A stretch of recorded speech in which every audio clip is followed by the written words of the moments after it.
தமிழக வெற்றி கழகத்தினுடைய தலைவர் பெரம்பூர் தொகுதியில போட்டி போடுறாங்க. திருச்சி கிழக்குலயும் போட்டி போடுறாங்க. அப்படிப்பட்ட பெரம்பூர் தொகுதியை பற்றி தான் இந்த காணொலியில நம்ம பார்க்க போறோம். ஏன்னா இன்றைக்கு அது ஒரு ஸ்டார் கேம்பெயினிங்கா மாறி இருக்கு. ஸ்டார் தொகுதியாக மாறி இருக்கு. அங்க யாரெல்லாம் வந்து களமிறங்குறாங்க அப்படின்றத மக்கள் எல்லாரும் போய் தேடி பார்க்க வச்சிருக்கக்கூடிய ஒரு தொகுதியா இருக்கு. சோ எல்லாருடைய எதிர்பார்ப்பும் எல்லாருடைய கவனமும் அந்த தொகுதியை நோக்கி போயிருக்கு. சோ அப்படிப்பட்ட தொகுதியில என்ன மாதிரியான நிலவரம் இருக்கு அப்படின்றத விரிவா இந்த காணொலியில பார்க்க போறோம். இன்றோட எல்லா கேம்பெயினிங்கும் வந்து முடிய போகுது. இன்றைக்கு எந்த மாதிரியான கேம்பெயின் எல்லாம் போச்சு, இப்போ வரைக்கும் அங்க நிலவரம் எப்படி இருக்கு அப்படின்றத பார்ப்போம்.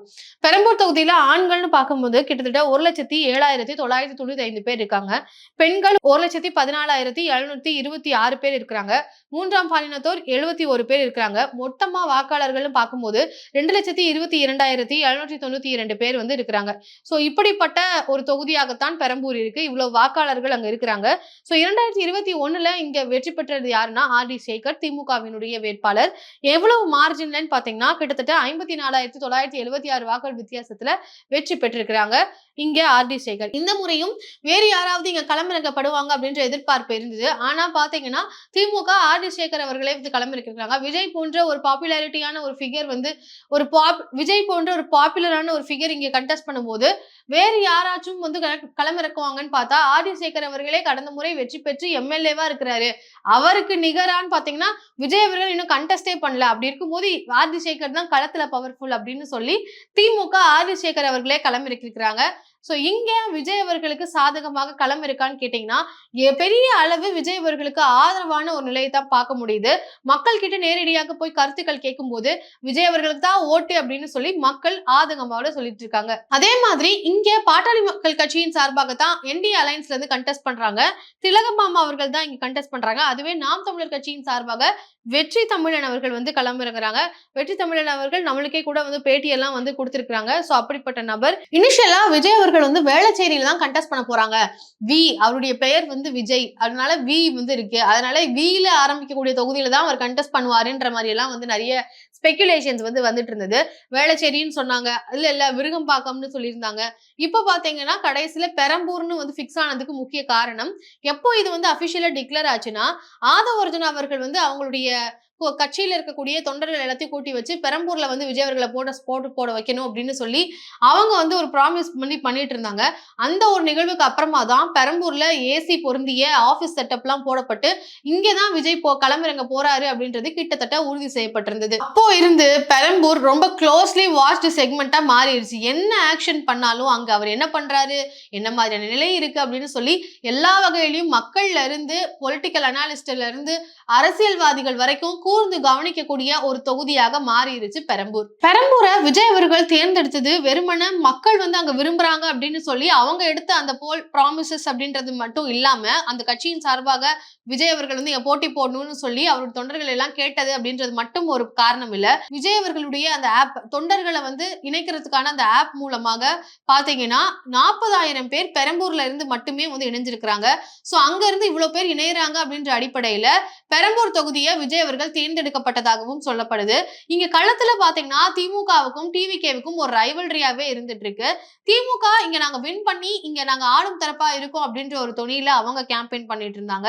அதுவே விஜய் அவர்களை பொறுத்த வரைக்கும் அவருக்கு இருக்கக்கூடிய அந்த பாப்புலாரிட்டி, மக்கள் மத்தியில இருக்கக்கூடிய அந்த ஃபேம் அதெல்லாம் வச்சு அவர் ஒரு கேம்பெயின் பண்ணிட்டு இருந்தாங்க. இந்த இரண்டு கேம்பெயின்ல மக்கள் எதை அங்கீகரிக்க போறாங்க அப்படின்றதே ஒரு கேள்வியா இருந்தது. ஸ்டாலின் அவர்கள் வரைக்கும் வந்து ஆர்.டி. சேகர் அவர்களுக்காக வந்து அங்க கேம்பெயின் பண்ணியிருந்தாங்க. ஆர்.டி. சேகர் அவர்களுக்காக நீங்க ஓட்டு போடணும்னு சொல்லி முதல்வர் ஸ்டாலினே வந்து அங்க வாக்கு கேட்டிருந்தாரு. விஜய் அவர்கள் இங்க களமிறங்கி அவரும் வந்து கேம்பெயினிங் எல்லாம் பண்ணிட்டு இருந்தாரு. முதல்ல அவர் பெரம்பூர்ல வந்து அபிடவிட் வேட்புமனு தாக்கல் செஞ்ச உடனே வந்து பெரம்பூர்ல வந்து அவர் வாக்கு சேகரிக்கிறதுக்காக கேம்பெயினிங் வந்து தொடங்கி இருந்தாரு அப்படின்றதையும் குறிப்பிடத்தக்கது. இங்க இருக்கக்கூடிய 2.2 லட்சம் வாக்காளர்கள் கிட்டையும் வாக்கு சேகரிக்கிறதுக்காக திமுக கட்சியினர் டோரா போய் ஒவ்வொரு வீடா போய் வாக்குகளை சேகரிச்சிட்டு இருக்காங்க. இங்க திமுக இங்க எப்படியாச்சும் விஜயை தோக்கடிச்சு ஆர்.டி. சேகர் வெற்றி பெற்றே ஆகணும்னு சொல்லி மக்களை வந்து கேன்வாஸ் பண்றதுக்காக இங்க திமுகவினுடைய ஸ்டார் பேச்சாளர்கள் எல்லாத்தையுமே வந்து களமிறக்கி இருந்தாங்க திமுக. யாரெல்லாம்னு பாத்தீங்கன்னா குறிப்பா உதயநிதி ஸ்டாலின் அவர்கள், சத்யராஜ், விசிக கட்சியினுடைய தலைவர் தொல் திருமாவளவன், இவங்க எல்லாருமே வந்து ஆர்.டி. சேகருக்காக களமிறங்கி அங்க வாக்குகள் சேகரித்தாங்க. Even even M K. ஸ்டாலின் அவர்கள் கூட ரோட் ஷோ எல்லாம் நடத்தி அங்க கேம்பெயினிங்க பண்ணியிருந்தாங்க. சோ விஜய் அவர்களுக்கு ஒரு டஃப்பான ஃபைட்ட கொடுக்கணும்னு சொல்லி இத்தனை பேர் அங்க கேம்பெயினிங்காக களமிறக்கப்பட்டிருந்தாங்க. சோ ஆனா டிவிகேவில இங்க என்னதான் விஜய் அவர்களுக்கு இருக்கக்கூடிய பாப்புலர் ஃபிகர், அவருக்கு இருக்கக்கூடிய அந்த கரிஸ்மா மூலமாக கேம்பெயினிங் எல்லாம் நடந்து ஒரு பெரிய அளவு பேசும் பொருளாக மாறி இருந்தாலுமே அவங்களுக்கும் இங்க சில சிக்கல்கள் இருக்குது. ஆர்கனைசேஷனல் ரீதியாக அவங்க சிக்கலை சந்திச்சிருந்தாங்க. இங்க அவங்களுக்கான அந்த சீசன்ட் போல் மெஷினரிஸ் எல்லாம் இல்லாம கிட்டத்தட்ட வந்து ஒரு 10ல இருந்து 25 பேர் கிட்ட அவங்களுக்காக கேம்பெயின் பண்ணியிருந்தாங்க. எல்லா இடங்கள்லயும் போய் டிவிகேவினுடைய பேம்ப்ளெட்ஸை கொடுக்கறதா இருக்கட்டும், இதெல்லாம் பண்ணாலுமே அங்க ஓல்டரான பீப்புள் கிட்ட கனெக்ட் பண்றதுக்கான அந்த ஒரு சிரமம் அப்படின்றது டிவிகேவினுடைய கேடர்ஸ் கிட்ட பார்க்க முடிஞ்சது. டிவிகேவுக்கு ஆரம்பத்துல இங்க ரேலிஸ் நடத்தவோ கூட்டங்கள் நடத்தவோ வந்து நிறைய சிரமங்கள் இருந்தது. எப்போ விஜய் அவர்களே கேடர்ஸ் உடைய வீட்டுக்கெல்லாம் போக ஆரம்பிச்சாங்க, மக்களுடைய வீட்டுக்கு போக ஆரம்பிச்சு எல்லாம் வந்து கேம்பெயின் பண்ணாங்க. அப்போ இருந்து அங்க அவங்களுக்கும் ஒரு டோர்ஸ் ஓபன் ஆகி அவங்களும் வந்து வீரியமா செயல்பட ஆரம்பிச்சிட்டாங்க அப்படின்றத கள நிலவரமாக பார்க்க முடியுது. ஆர்.டி. சேகர் அவர்கள் என்ன சொல்றாருன்னா, விஜய் அவர்கள் வந்து நம்ப முடியாது, அவர் ஆக்சசிபிளா இருக்க மாட்டார். எலெக்ஷனுக்கு அப்புறமா அவர் தேர்ந்தெடுக்கப்பட்டாருனாலும் உங்களுக்கான பிரச்சனைகளை நீங்க போய் சொல்ற அளவுக்கு அவர் ரீச்சபிளா இருக்க மாட்டாரு. சோ அதனால உங்களுக்கு நடுவுல நான் இருக்கிறேன், உங்களுக்காகவே நான் இருந்து செயல்பட்டிருக்கேன். சோ எனக்கு வாக்களிங்க அப்படின்னு சொல்லி ஆர்.டி. சேகர் அவர்கள் சொல்லிட்டு இருக்காங்க. ஆனா ஆர்.டி. சேகர் அவர்களுக்கு ஆன்டி இன்கம்பன்சி அப்படின்றது பெரம்பூர்ல ரொம்ப விசிபிளாவே தெரியுது. அவருக்காக ஒரு எதிர்வலை அப்படின்றது இருந்துட்டு தான் இருக்கு.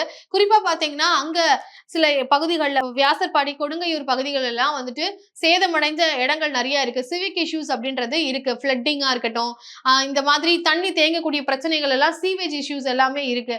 இதே மாதிரியான இடங்களுக்கெல்லாம் வந்து அவர் வர்றதே கிடையாது. அவருடைய கேம்பெயின் அப்போ கூட மெயின் ரோட்லயே வந்துட்டு அப்படியே போயிட்டாரே தவிர பிரச்சனை இருக்கக்கூடிய இடங்களுக்கு அவர் வர வேண்டிய இடங்களுக்கே வரலன்னு சொல்லி அங்க இருக்கக்கூடிய ஒரு வாக்காளரே வந்து தெரிவிச்சிருக்கிறாரு. இப்படி திமுக தாவேகான்னு போட்டுட்டு கேம்பெயின் பண்ணி மாறி மாறி வந்து விமர்சனங்கள் வச்சுட்டு இருக்கக்கூடிய சூழல்ல அதிமுகவினுடைய கேண்டிடேட் பாவட்டாளி மக்கள் கட்சி கூட்டணி கட்சியில இருந்து களமிறக்கப்பட்டிருக்கக்கூடிய திலகபாமா அவருடைய வாய்ஸ் வந்து இங்க கொஞ்சம் சாஃப்டா தான் இருக்கு. அவங்களுடைய வாய்ஸ் பெருசா வந்து தெரியல அப்படின்றதும் இருக்கு. மக்கள் மத்தியில அதிமுகவுக்கான அந்த செல்வாக்கு அப்படின்றத நம்பிதான் அவங்க களமிறக்கப்பட்டிருக்காங்க. அது இப்ப கொஞ்சம் ட்ரௌனிங்கா தான் போயிட்டு இருக்கு இவங்க ரெண்டு பேரினுடைய போட்டிக்கு மத்தியில. இங்க நல்லாவே சவாலை உணர்ந்து மக்களினுடைய ஆதரவு நல்ல இருக்கு அப்படின்றத தெரிஞ்சுக்கிட்ட திமுகவினுடைய கட்சியினர் என்ன மாதிரியான டிஸ்பியூட்ஸ் அவங்களுக்கு மத்தியில இருந்தாலும் களத்துல இறங்கி வேலை செஞ்சு கண்டிப்பா நம்ம இங்க வந்து ஆர்.டி. சேகர் ஜெயிக்க வைக்கணும்னு சொல்லி வேலை பார்த்துட்டு இருக்காங்க. இங்க வேலை பார்த்து ஆர்.டி. சேகர் அவர்கள் தோத்துட்டாரு அப்படின்னா அது திமுகவுக்கு ஒரு எம்எல்ஏ லாஸ் அப்படின்றது மட்டும் கிடையாது. புதுசா சேலஞ்சை கிரியேட் பண்ற வகையில ஒருத்தரை வளர்த்து விடுறோம், ஒருத்தர் வருவாரு அப்படின்ற மாதிரி அதை பாக்குறாங்க.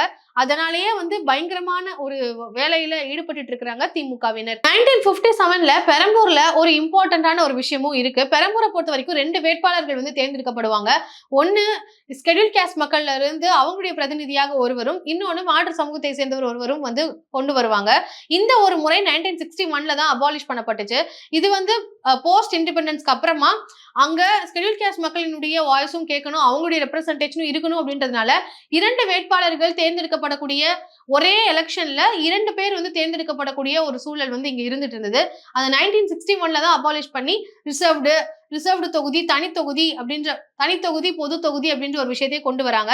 சோ பெரம்பூருக்கு அப்படின்றது இந்த ஒரு வரலாறும் இருக்கு விஜய் அவர்களுடைய தொகுதியில. இவ்வளவு விஷயங்கள் வந்து போய்கிட்டு இருக்கு. ஆர்.டி. சேகர் அவர்களுக்காக திமுக தீவிரமா ஒரு பக்கம், விஜய் அவர்களே ஒரு பக்கம் கோலம் போடுறது என்ன, மகளிரை கூப்பிட்டு பேசுறது என்னன்னு சொல்லி பயங்கரமா அவரும் கேம்பெயின் எல்லாம் பண்ணி முடிச்சுட்டாங்க. இப்போ எல்லா கேம்பெயின்ஸுமே நிறைவடைந்து இன்றையோட எல்லா கேம்பெயின்ஸும் முடிஞ்சிருச்சு. சோ உங்களுக்கு என்ன தோணுது? டிவிகே கட்சியின் சார்பாக தலைவர் விஜயே வந்து களமிறங்குறாரு. ஆர்.டி. சேகர் அவர்கள் சிட்டிங் எம்எல்ஏ களமிறங்குறாரு. என்டிகே ஒரு பக்கம், பாமக ஒரு பக்கம் இருக்கு. பெரம்பூரில் யார் வெல்வாங்க? உங்க கருத்து என்ன? கமெண்ட்ல பதிவு பண்ணுங்க.